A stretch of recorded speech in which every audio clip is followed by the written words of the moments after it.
Hey, what's up everybody? It's your dude Black Hat here. I am out here in Sanger, California, which is close to my hometown of Madera with the homie Mitch.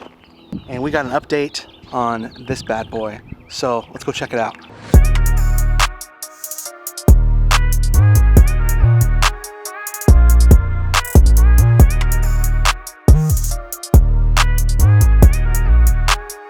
Mitchy man, what's up, dude? Come on, man.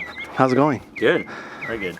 How you been, man? It's been a while since we did an episode or anything with you. So, how's life, man? What you got going on? I've been busy. Started Mitch Made, started a family, moved out here to Sanger, got a couple acres, got a small little shop, was able to kind of pursue my dreams to make my own parts and go full time out on my own. So it's been real busy, which is good. That's good, man. That's great. Great to hear. It's been quite a while since we filmed with Mitch in his Tundra. At the time we did film with him, he was just kind of starting to develop parts, but now this thing's got all the good stuff on it. Yeah. So let's cut back to some footage of our previous interactions with Mitch in this truck. It's going real slow. How can we tell that you go to Pismo? Yeah. When I beamed this, I pretty much cut everything off that I had on here before. Started with just 2 frame rails. I cut the cross member out. My goal was to build a beam kit that pretty much fit any half ton. Yeah! All right, man. So now that that's out of the way, tell us what you got here. So let's remind everybody what this thing is. This is a 2004 Toyota Tundra, 2-wheel drive. Came 2-wheel drive. It was like the weird step side originally. Oh yeah, I remember that. Yeah. Converted to I-beam. Linked. Now, since last video, it's got a small block Ford in it now, Turbo 400. Features most of the products that I make now. Front and rear hubs, billet beams, billet spindles, my own housing.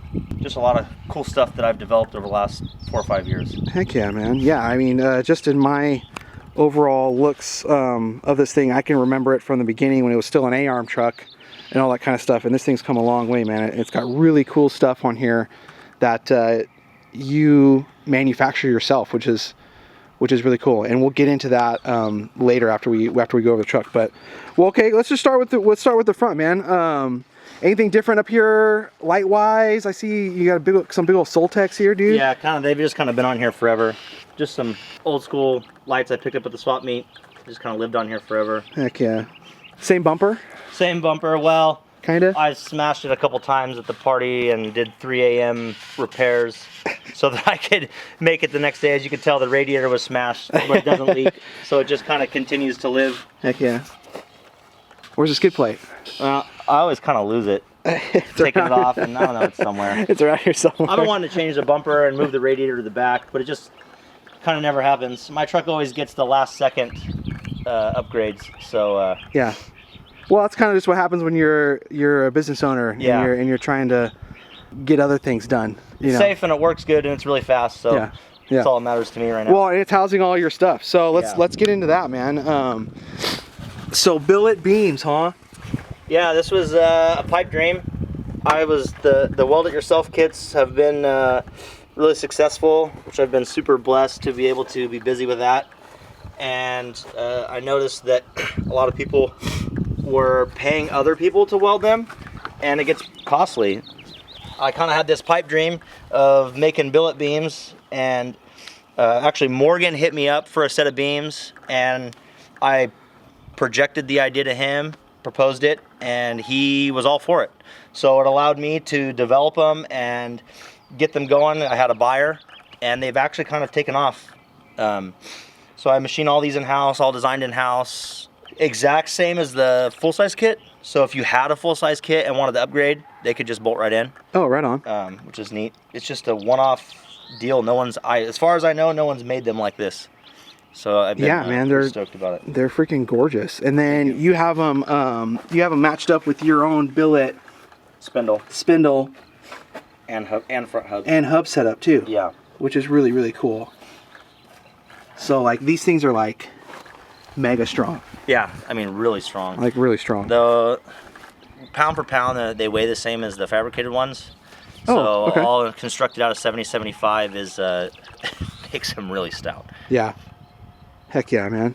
Well, let's go right into that too. So these are your hubs, and I remember you telling me, you can remind me, but I remember you telling me it's kind of like the uniqueness of what you can do with your hubs. So my hubs run a staggered bearing setup, 2-inch outer, 2.5-inch inner, which is pretty common in the trophy truck world. Yeah. The common wheel bore is 4 1/4, so you can't get anything bigger than a 2-inch bearing through the wheel bore. Okay.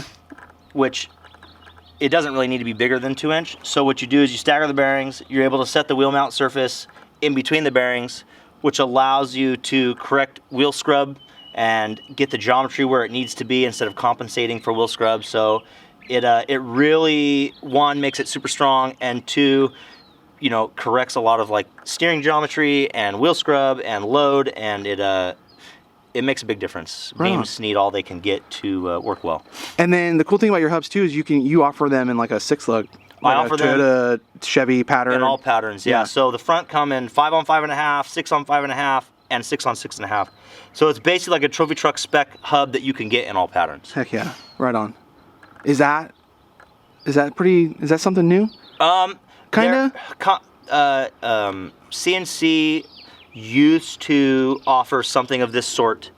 I have a couple other different things. Like I run a little bit better bearing than most people. It's a small roller bearing. They're a little bit more expensive, but they're way worth it. And then my inner seal is in its own housing in the back, so you don't have to ruin a seal to prep them. Kind of makes it nice and serviceable. Same with the rears. Oh, okay, right on, man. Heck yeah, sweet hubs, man. I think those are really cool, very innovative, and they'll help out a lot of people who need bigger, better parts. You know what I mean? Yeah. There's some pretty cool wheels though surrounding those hubs. What do you got here? Yeah, man, some iconic Robbies. I've been searching for them for a while. No thanks to Willis. He's the Robbie hoarder. Good homie of mine. I got these from a buddy / customer. We did a little bit of trade work, and I ended up with 5 of them. So if anybody's got one more out there, I need one. But I've always wanted these. Yeah. These are really good quality wheels. I think they just kind of fit the era of the truck. Yes, they're very more period correct than you had. I think you had some methods on it before, but which also look good. But these definitely round it out, make it much more form fitting for sure. And then some nice Toyo 40s on here too, man. Yeah, I really like the Toyos. Yeah, these are a full blown race tire. You can tell by the pattern specifically. Yeah, a little bit narrower lugs, I think, than the other ones. Yeah, and they're way softer. Yeah, way softer. Yeah. These tires actually work really good. I really like the way they look. I mean, the BFG is a great tire. Yeah. I really can. Whatever is available at the swap meet for the most part. I mean, tires are expensive, but I really like the way these tires look. And there's not as many people running around on them. Yeah. So James has them on the Frontier. Yeah.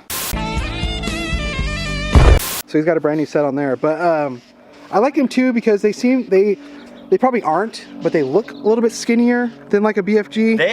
They feel like they're skinnier. Okay. They're definitely gooey. Yeah, like they're really soft compound. What is wild now though, with the newer tires and the BFG, you do have to run like 30 pounds in them, otherwise they bubble. Oh, interesting. I learned that the hard way because I've been running the projects forever. So you run projects at 23-ish pounds, not these. 30 pounds, and it doesn't even feel like it. Huh. They're still soft and gooey at 30 pounds. Interesting. Yeah. Heck yeah. Haven't even gotten into the engine bay or nothing, and this thing's already pretty jeweled out. Yeah. I've been really happy to be able to run my own stuff, put it all on here and test it. I mean, R&D is what it's all about, and I like to punish everything. So. And he's got some things back there to R&D on. There's a big jump. Right on, man. Okay, cool. So let's get into the shock setup. So is it the similar shock setup as the last time we talked about this thing? Yeah, same shocks. Actually, in a couple weeks, I'm going to King for a whole new shock package. So it'll have King 4.0 7 tube 3.0 3.0 coilover up front, and 4.5 bypass 7 tube 3.0 in the rear. Dang. So that'll be the upgrade the truck's really needed for a long time. Yeah. It's kind of always suffered from rear shock package and just kind of some old shocks. So I'm really excited to get that on the truck. And get them all. You get them all. Yeah. They're all color. They'll be all. They're color matching them for me, red and black. Yeah. Yeah, because this thing's had kind of a hodgepodge of different shocks on it for over a long the years. time. Yeah, you know. Yeah, swap meet finds, trade deals, whatever I could do. Doing what you gotta do to get the parts that you need, you know. Exactly. Which is pivotal. That's pivotal in this market, you guys, or this scene. Is a lot of people want to just like buy everything brand new. It's like, oh, it's so expensive. Like, well, you can do it. You can do it. Your shit just might not be, you know, all 100% King Kong everything, but hey, as long as the truck's out there driving and running and working, you know, it's worth it to save yourself some cash in the beginning, even to get what you need. So, right on, man. Let's move on to the rear. Yeah. So relatively same setup as the rear as last time, right? Yeah, except now I'm running my Mitch Made 4-inch trophy truck housing. 10-inch diff. Mitch Made housing. I just started offering that this year, as well as my trophy truck rear hubs, which are really unique because when you go to Jumbo 36, which I think a lot of the 1400 guys need to do, you know, the evolution of 1400 trucks ends up on 40s. It's basically old spare trophy truck parts that end up on a 1400 truck. So this is actually 5 on 5.5 lug pattern with 3 1/4 rear hub. Okay. As far as I know, I'm the only one that does this. Okay. So what guys that need to go to Jumbo 36 have to go to 3 1/4 bearing hub, but previously they were only offered in 6 on 6.5 pattern, which means you had to change wheels, front hubs, rear hubs, everything. It just got really expensive. Yeah. So now you can keep your wheels, your front hub, your front brake setup, and just go to this hub and a 4-inch housing and upgrade to Jumbo 36. Excellent. Solving problems over here. Yeah. Our man solving problems over here. Still has the same window stickers it's had on this thing for like what? Yeah, they're dated for sure. That's SenCal, Prerunner, Fab. From like, I feel like it's 20 years ago. Yeah, dude, easily. Bill Industries. OG Max. He's still around, but he's calling it something else now, right? Did he change names on it? I think it's Built Garage. Built Garage, yeah. Yeah. Keep Calm, Chive On. You guys remember when Keep Calm, Chive On was a thing? That sticker's old. Old. So is this To the Moon sticker. Yeah, To the Moon sticker. I used to run around and chase Alec. This is this truck just in general is like a pretty good little slice of just like memories for us as totally. A group of Central Cal dudes who all met each other because of these trucks, specifically this one and Alec's Ranger. So it's just been really cool to be able to watch you guys progress in your careers. Alec is the axle dude now. He's been for a long time, but he is his own axle dude now. Yeah. And Mitch has always been this hillbilly genius engineer guy. Yeah, driveway out in the dirt. Now he's working out of his own house with his own machines and turning out really cool parts and thinking about things that are needed in the market. Yeah, trying to capture, I call them the crumbs. Yeah. And my business is kind of all built on the crumbs. Yeah. And I like stuff like that. There's a couple of Toyota websites, Off-Road, that I really like for all the 4Runner guys, because they just have, it's all stuff that none of the big dudes do. Yeah. But it's needed. Yeah. It's needed. It's some of it's kind of stupid little stuff, but a lot of it's like, oh, dude, panhard correction. Yep. This to correct that geometry. This to put your outboard shock relocation kit. To just improve upon what's already there. You are on a little bit more of an extreme circumstance, of course. But same concept, though. But same concept. You're picking up what the market needs, and then you're applying your very, very wide skill set and genius to make shit happen, dude. And it's sick, and it's cool. And we're gonna go check out his shop too, in a little bit. But coming on from that, let's talk about the inside of this thing, because it is much more cleaned up and prepared than it was the last time we saw it. So. Nothing fabulous, but it's all business, kind of. No, dude, but it's much more put together than it was. Yeah. When we saw her last. So. Yeah, definitely. A few more tubes that I changed the structure in here a lot, kind of made it a little more friendly to get in and out. But I need a few more tubes that I want to add. Oh yeah, because you straight up had a door bar tube. Yeah, and then I need to add the A-pillar a little bit different and a couple more tubes. But I mean, it's safe now. I'd like a few more tubes in here, and then I added the third seat. Having now that I have a son and third seat for a baby, have him start riding with us, and It's just kind of all business in here, nothing fancy, but everything's placed in the right spot where it allows me to drive comfortably and access everything. And nice Sparco seats. You got your headsets. big part of this tube layout is actually, you can see, Handbrake. I don't really have to wear a helmet in this truck because of how far my head is from everything. You do have pretty good. No tubes here, nothing up here. You're not pressured to have to feel like you need to wear a helmet. Because if I put a helmet on, I put a neck brace on.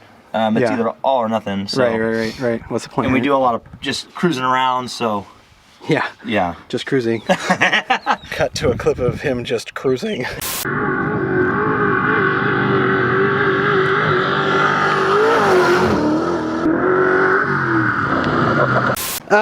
Right on, man. See a little breather in here. Yeah. Do you have your intake in here too? No, intake's in the engine bay, but the motor's dry sump, so actually the engine breather drafts instead of pushes, so I wanted to try and keep it clean. Okay, got you. Good idea. Heck yeah. Right on, man. Handbrake. Yeah. Cool engine start button. Yeah. That's how I roll down the passenger window. Oh. Those two wires there. A couple of wires here. Go over somewhere here. Yeah, over the battery. Nice. Backyard Prerunners, baby. Yes.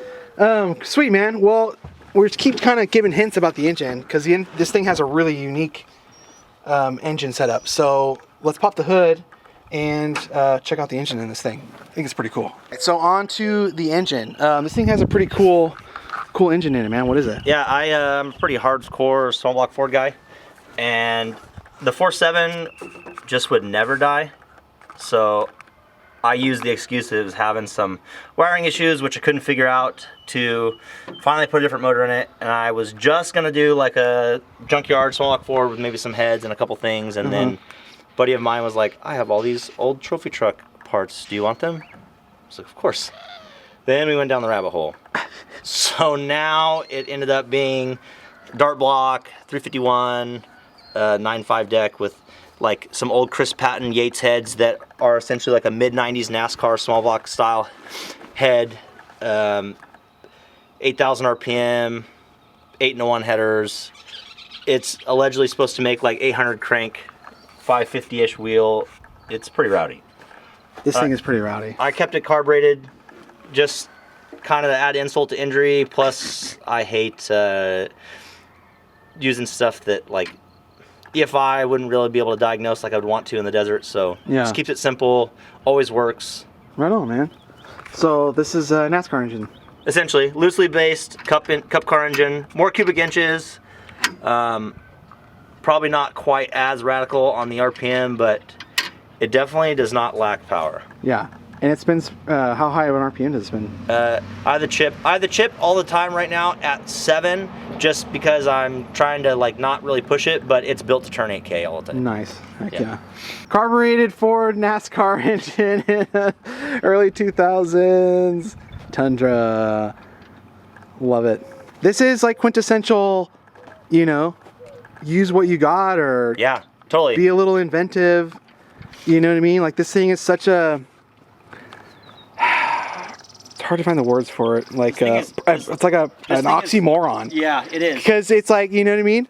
I mean, at the end of the day, sure, it's a Toyota, but I mean, like, there's not much Toyota left, of course, obviously, you know. But it's just like you had a Tundra, and you started to build it, and instead of, oh well, I need a proper beam truck, so I'm gonna go buy a Ford. I'm gonna build a Ford and sell a Tundra. You just kept building on the same vehicle, and now you have like this super unique, just beast of a Tundra. Probably one of the baddest ones out there besides the Psychotic one at this point. Yeah, Psychotic, I mean, that was really my inspiration. And it's on top right now because that thing's in a Roy's shop. Yeah, I know, I wish it would come back. You know? Roy, bring it out of hiding. Bring it out of hiding. Come on. Anyways, hell yeah, sick, dude. I think we covered just about everything. The headers, I guess, but... Oh, yeah. Here, let me get underneath You have to get underneath, kind of, and look. Let me get underneath there for you guys, and let's look at these 8-in-1s that he built, because it's hard to see them from the top. Oh, that's a lot of tubies. Let me get it nice and wide here, guys, for you. So, the whole point of 8-in-1 is they all have to be equal length, correct? Well, equal length just helps with pulse scavenging and whatever, but it's really about the firing order. all the tubes go into the collector in the firing order, so they weren't just conveniently placed. They were placed very strategically. That gives you a one after another in the collector, which gives it the real high-pitched sound like a flat plane crank motor. Yeah, like damn Formula One car. What? And this thing really lives between 5,000 and 8,000 anyways, which 8-1 is kind of targeted towards. He's gonna just dump it out. Okay, so you have it kind of engineered and tuned to live in the RPM range that you wanted it to. Yeah, 2-inch primary, which is really big. The length. Is this like 4-inch coming out of the collector? Yeah. Oh my gosh, it's huge. 4-inch coming out of the collector. The length. I wanted to change the length a little bit, but I pretty much was kind of captured on what I could make the shortest tube to. So I think it's 38 inches, which is right kind of where I wanted to be. But if I really wanted 36, but 38 was kind of the guy. Yeah. Nicely tucked in here, dude, and plenty of clearance from the beams. And it's really not hard to. Everyone always thinks they're hard to work on, but you can actually leave them all in the truck when you pull the motor. Just unbolt them and leave them in the truck. Oh yeah. Well, I mean, I guess because it does just kind of end right here. Yeah. Right up to the side of the bell housing. Or you can just pull the collector and all the primaries are individual. So it's actually easier to work on than most headers, surprisingly. Nice. Heck yeah. Get a good look at these beams from the back here too. While I'm under here, and these radius arms. These are nice pieces, man. Thank you. He's got his logo that your boy Black Hat made. Oh, what? 10 years ago? Dude, I think you made that for me in 2017. So 8 years ago. We're gonna revamp it. We're gonna redo it. I'm excited for that. Yeah, me too. I think we're gonna make something cool. All right, cool, man. Oh, you have your center bearing in here too? Oh, it's the fabricated one. Before. Oh, okay. This is the actual. This is the GM one now, since it's upgraded to more power and Turbo 400. So same exact concept. It just runs the bigger GM bearing. Got it.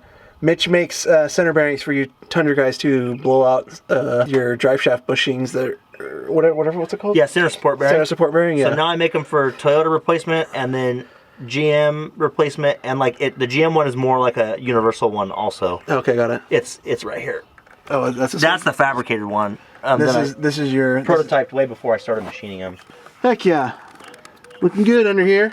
Thank you. Sweet, man. Well, thanks so much for having me out here. Yeah. And filming an update on this thing. Let's take the opportunity, since we're here at Mitch's compound. He's kind of got a cool place here. So he's got a place where he manufactures all of his parts and can design and build new things. And he also has a little bit of a testing ground over here, which might have to be another episode kind of all on its own. Yeah. Or we can throw some of that action in here. But so we're gonna go check it out. So let's go check out a shop. All right, so walked over to the other side of the property. Truck's over there somewhere, and we're here. This is your humble abode of a manufacturing facility. Yeah, my little it's a bit of a mess. I work as a organized mess, but don't we all? Yeah. Don't we all? That's Lincoln. Pizza. Lincoln's out got of the pizza. camera. Say hi, Lincoln. No, he's good. Well, right on, man. Show us around. So let's show the people what you can do out of a very humble space. Tell I'm like bursting at the seams. So in here we got Plasma table. This thing is made over 50 kits plus everything else. Okay. All the kits you see out running around. What's in it currently? This is actually for a customer who just needed some industrial parts drawn up and cut. Okay. Blasted these yesterday. So I do some small stuff like that. Kind of fills in the gaps. Okay. Real nice, actually. Right on. Sick. And then we have a lathe over here. Yeah, I just moved this into the 2 car to try and give me some more room in the small shop. But I just got this old lathe a couple months ago. It was a nice big upgrade. Heck yeah. I see some billet parts over here. Making some trophy truck front hubs. Making some hubs. Some rear 5 on 5.5 trophy truck hubs. Some hubs. Need to send those off to And then got a kit over here. It's getting ready to be shipped out. Yeah, this is a customer bought this at the swap meet deal and then brought it back for me to weld together for him to install. Right on, man. All right, so that's what you do in here. So you got the the plasma cutter and a lathe in here. Kind of a finishing room if so. Kind of, yeah. Kind of shifts around. Just like extra space when I need it. Got it. Right on. All right, let's go check out the machine portion over here. Old lathe. Old lathe. Axle fixture. Time saver. Big press brake I kind of have some plans for. Heck yeah. This is the war zone in here. War zone. Yeah. But it definitely pumps out good parts. Okay. So you got 1, Two, 2, 3 machines in here. 2 press brakes. 2 press brakes. That one I'm fixing the ram on right now. This one's broken. Yeah, it'll be. No worries. Yeah. That's what happens, man. Yeah. Machines that build things break. Yeah. Because they're building old things. machines. Yeah. It's all right. Hey, though. you gotta start somewhere though. But you know, the whole point of us coming in here and kind of checking out a shop real quick, you guys, is to show you that you know, you could do this. Yeah. Low budget. Mitch is just a dude. He's not anything crazy other than, you know, he's very good at solving problems and engineering those problems and drawing them in CAD. And Yeah. so he has a very specific skill set that's very useful, and he's thought of ways that skill set can make him some money or a living, and he's working on it. You know, and he bought old machines. Yeah. I mean. And he fixed them and made them work, and he figured them out, and he's pumping out like really good parts in his backyard. So, you know, he's kind of a testament, I think, to anybody who wants to kind of get into this stuff. Is just kind of like, you know, what? Just do it. Huh? Yeah. Just do it. Be as low overhead as possible, and people want to help you. Yeah. Like a lot of this, like this machine was given to me by an old high school friend. He just said, "Come get it. We're getting a new one." I mean, that's not always the case, but Yeah. this is the second machine that was given to me. I bought this machine. I made enough money with that machine to buy this machine, which is bigger, what I make the beams on. That's a really old machine, but I found a good deal. You know, it took some legwork to figure out how to use it, but Yeah. you can do it. You don't need super high dollar stuff to start out with, even to really make nice stuff. Yeah. And like I said, people want to help. If you reach out and, you know, there's so much information out there, you could totally do it. Yeah, 100%. I mean, the internet is your best friend in cases like this, because anything you really want to know is there. You don't need to necessarily go to trade school or whatever. You don't need to. You can have the big dreams of, you know, I'm sure your dream is to have a very large shop with Yeah. 10, 15, 20 machines in it. Yeah, I love that. You know, and you're just pumping out really cool stuff for lots of cool people. You know, but you got to start somewhere, and he's already doing really cool stuff as he's starting out, because he has the vision and the skill set to do it. So Passion. and the passion is a huge thing. Yeah. Yeah. you know, and plus you need an excuse to design new parts for your truck. So, Yeah, I mean, if I didn't do it for my business, every side dollar would be spent on the Tundra. So now, spend money on that, and it sells parts and makes me money. So yeah, exactly. So, with that said, we love you all, and we believe in you guys. So if you ever want to get into this business or this market of building parts for you know, yourself, and then of course it turns into building parts for other people and all that kind of stuff. Push the You limits. know, you can do it. Yeah. Yeah, you Don't can be do afraid it. To push the limits. And don't be afraid. That's the biggest thing. You know, take the leap. So, with that said, man, thanks so much Thank you. for having us out. We really appreciate it. Comment, like, subscribe. If you have any questions for Mitch, and maybe questions for Mitch Made, drop them in the comments, and when this video comes out, he can go on there and answer them for you guys. Yeah. Or they can contact you at Mitch Made Inc.